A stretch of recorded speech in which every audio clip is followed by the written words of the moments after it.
सभी श्रोताओं का श्री रामचरितमानस में हार्दिक स्वागत अभिनंदन।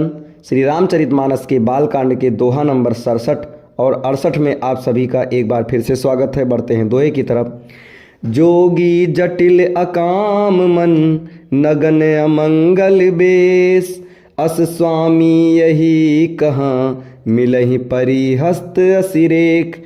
योगी जटाधारी निष्काम हृदय नंगा और अमंगल वेश वाला ऐसा पति इसको मिलेगा, इसके हाथ में ऐसी ही रेखा पड़ी है। सुनि मुनि गिरा सत्य जिय जानी, दुख दंपतहि उमा हरसानी। नारद हूँ यह भेदु न जाना, दशा एक समुझब बिल गाना। नारद मुनि की वाणी सुनकर और उसको हृदय में सत्य जानकर पति पत्नी हिमवान और मैना को दुख हुआ और पार्वती जी प्रसन्न हुई। नारद जी ने भी इस रहस्य को नहीं जाना, क्योंकि सबकी बाहरी दशा एक सी होने पर भी भीतरी समझ भिन्न भिन्न थी। सकल सखी गिरिजा गिरि मैना, पुलक शरीर भरे जल नैना। होई न मृषा देव ऋषि भाषा, उमा सुबचनु हृदय धरि राखा। सारी सखियां पार्वती, पर्वतराज हिमवान और मैना सभी के शरीर पुलकित थे और सभी के नेत्र में जल भरा था। देवर्षि के वचन असत्य नहीं हो सकते, ये विचार कर पार्वती ने उन वचनों को हृदय में धारण कर लिया। उपजेउ शिव पद कमल सनेहु, मिलन कठिन मन भासन देहु।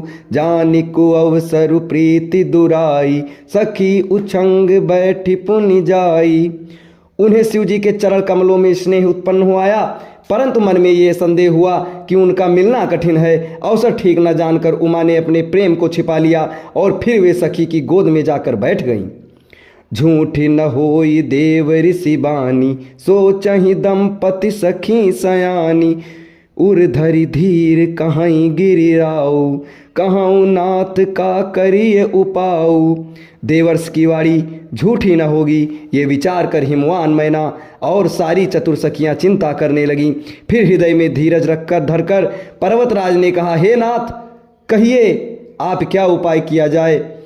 कहा मुनीस हिमवंत सुनु, जो विधि लिखा लीलार। देव दनुज नर नाग मुनि, को न मेट निहार। मुनीश्वर ने कहा, हे हिमवान सुनो, विधाता ने ललाट पर जो कुछ लिख दिया है उसको देवता, दानव, मनुष्य, नाग और मुनि कोई भी नहीं मिटा सकते।